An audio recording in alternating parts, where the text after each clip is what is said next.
Hi everyone, welcome back to our channel. So today in this video I'm going to quickly show you how to unhide balance on Revolut. So firstly, open up Revolut and log into your Revolut account.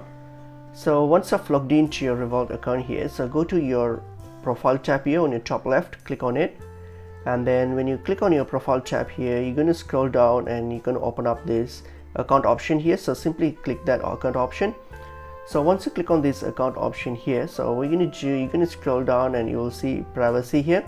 Open up privacy, and once you open up privacy, you will see list of privacy options here. So what we're going to do, you're going to scroll down all the way down and you will see an option called hide balances here. So if you want to unhide your balance, all you have to do is just toggle the switch to off. So once you have turned this off, that means your balances won't be hidden anymore, and that's how you unhide your balances on Revolut, just by simply toggling between this switch.